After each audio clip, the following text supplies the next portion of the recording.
नमस्कार दोस्तों, मेरा नाम है विकास और आप देख रहे हैं मेरा यूट्यूब चैनल मनी गुरु विकास। अगर आप मेरे चैनल पर नए हैं तो please subscribe the channel and click the bell icon.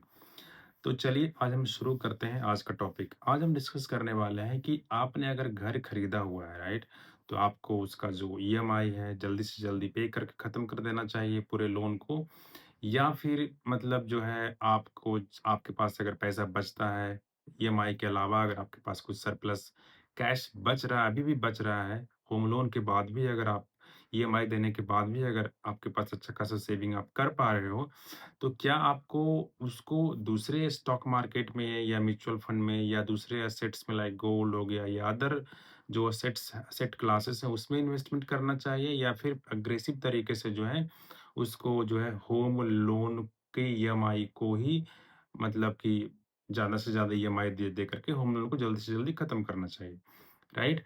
तो सबसे जो पहला पॉइंट है मैं डिस्कस करने वाला हूँ इसके कुछ मतलब favour of giving the EMIs aggressively, और जो है मैं ये भी डिस्कस करूँगा कि नहीं, आप अगर आप ईएमआई नहीं भी देते हो तब भी जो है आपका काम मतलब आप तब तब भी आप सही हो।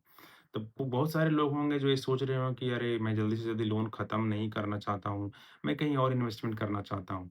बहुत सारे लोग होंगे जो ये सोच रहे होंगे नहीं, नहीं पहले मैं लोन ख़त्म करना चाहता हूँ।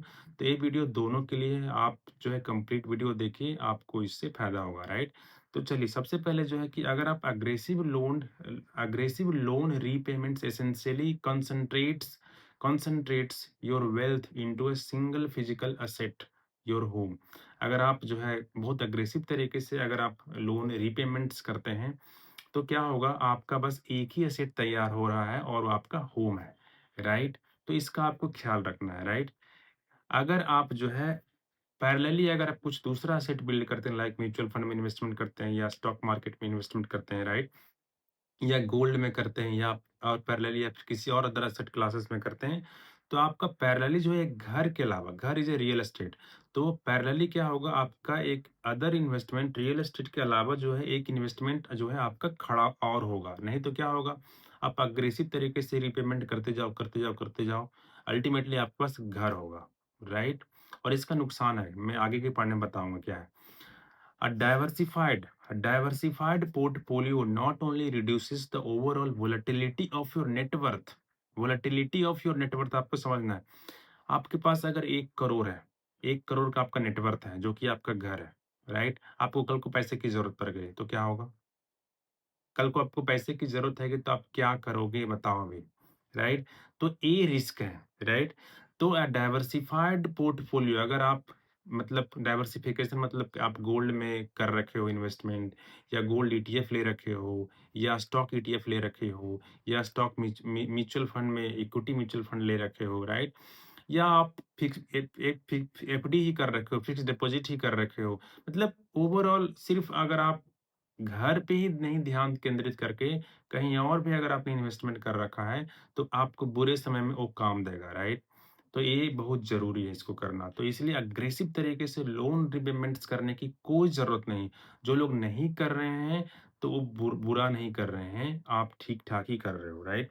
तो a diversified portfolio not only reduces the overall volatility of net worth, but also provides essential liquidity. अगर आप डाइवर्सिफिकेशन करते हो तो आपको जो है एसेंशियल लिक्विडिटी मिलती है, आप दूसरी जगह जाते हो तो।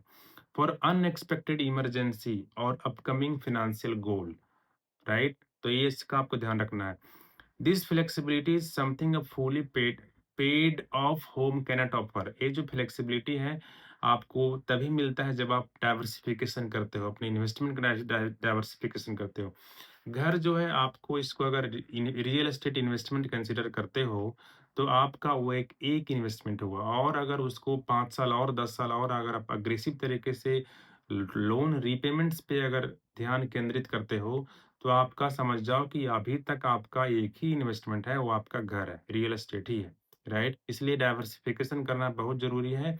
आपके पास जो सरप्लस कैश बचता है, उसको जो है आपको दूसरे एसेट क्लासेस में इन्वेस्टमेंट करना बहुत ज़्यादा ज़रूरी है, राइट?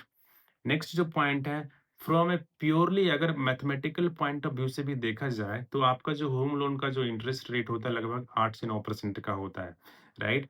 लेकिन आप अगर जो है आपके ईएमआई के अलावा अगर आपके पास कैश बच जाता है, तो अगर आप लेट्स से कि म्यूचुअल फंड में या स्टॉक मार्केट में इन्वेस्टमेंट करते हो, तो उसका जो रिटर्न होगा लगभग 10 से 12% का रिटर्न होगा, राइट? तो एक मैथमेटिकल पॉइंट ऑफ व्यू से भी, एक फाइनेंशियल एंगल से भी अगर देखा जाए, उस फाइनेंशियल लेंस से भी देखा जाए, तो भी जो है एक सही डिसीजन होगा अगर आप अपने सरप्लस एक्स्ट्रा कैश को म्यूचुअल फंड या स्टॉक मार्केट की ओर इन्वेस्टमेंट करते हैं, जहाँ पे कि लगभग 12% या 15% का या 20% का भी रिटर्न मिल जाता है, कुछ-कुछ केसेज़ लाइक स्मॉल कैप या मिड कैप के केसेज़ में, राइट? तो एक अच्छा डिसीज़न होगा आपका, राइट? अब पॉइंट्स है अगला कि कुछ लोग हैं जो कि बोलेंगे नहीं, नहीं मैं तो पहले लोन खत्म करूँगा अग्रेसिव तरीके से, तो उसके लिए भी मैंने कुछ पॉइंट्स बनाए हैं ऐसे लोगों के लिए। तो ऐसे लोगों के लिए क्या है कि factors like job security, business stability and personal comfort with date can create anxiety. बहुत सारे लोग होता है कि जितना जल्दी से जल्दी मैं लोन को से पीछा छुड़ाऊँ, फिर मैं शांति से जीवन जीऊँगा, राइट? तो कुछ लोगों को एंग्जायटी होती है अगर उनके ऊपर कोई कर्जा होता है, राइट? तो ऐसे केसेस में आप अपना अपना बेनिफिट देखो, किसी की मत सुनो, अपना लोन रिपेमेंट करो, राइट? क्योंकि ये काफ़ी पर्सनल है। बहुत सारे लो पर्सनली मैं भी कभी-कभी होता है कि लोन अगर मेरे पास होता है तो उसको जल्दी से जल्दी चुकाओ, लैंडलॉर्ड को जल्दी से जल्दी पैसा दो, 1 तारीख को पैसा दो, राइट? तो ये मेरा अपना पर्सनल कैरेक्टर है, बिहेवियर है, मैं इस तरह का लाइफ़ जीता हूँ।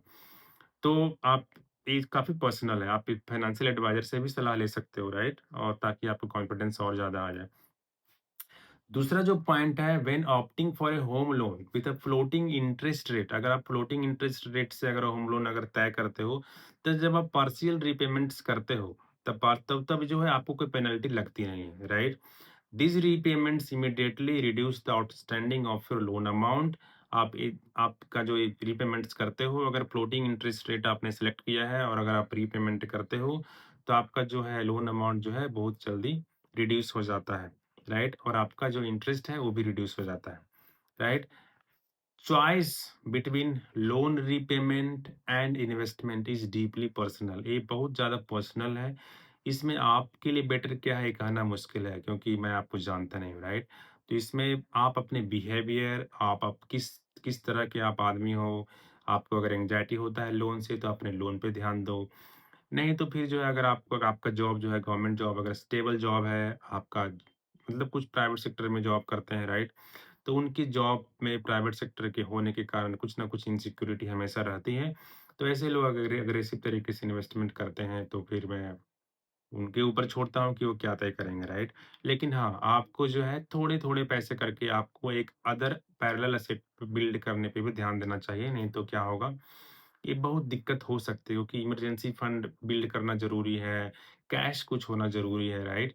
तो इसका आपको ध्यान रखना है, राइट? इस वीडियो में अभी इतना ही डिस्कस करते हैं। अगर आपको मेरा वीडियो आपको पसंद आया तो प्लीज़ लाइक द वीडियो और अगर आप मेरे चैनल पर नए हैं तो please subscribe the channel and click the bell icon. फिर मिलते हैं अगले वीडियो में, तब तक के लिए bye bye. Have a nice day.